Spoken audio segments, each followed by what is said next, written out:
In this video, we're going to be learning how to run DeepSeek R1 in your Kali Linux locally. The main reason why you may want to run DeepSeek model locally and not with the app or GUI is because DeepSeek model is a very new model. You may not know what will they do with your data. If you use the web version, the data will be stored in their servers, but if you run the model locally, the data will be stored in your local machine, which is the safest way to run DeepSeek R1 at this stage. So let's see how to use DeepSeek in our Kali Linux. So I'm in my Kali Linux right now. I will first open the browser and search for olama.ai and press enter.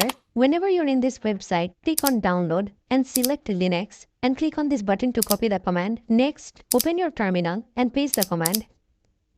After the installation has been completed, we can now run DeepSeek. Now to run DeepSeek, go to the olama.ai website again and click on models. Here I can see that DeepSeek R1 is the first one. So I'll click on it and I can select the size of the model. I will select the smallest one because my hardware is not that strong. So I will select the one with the 1.5 billion parameter and I can see I give the command.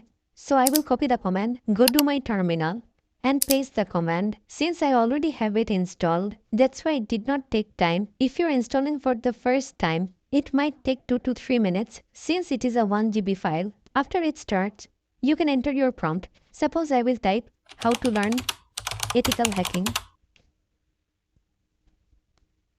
And as you can see, I'm getting the output. You can type /? to see the help menu. For example, you can clear your session context with / here. You can also quit out of it with /by. And that is how you run DeepSeek on Kali Linux. If you like this video and want to watch more content related to Kali Linux or ethical hacking, please subscribe to the channel. Thank you so much for watching.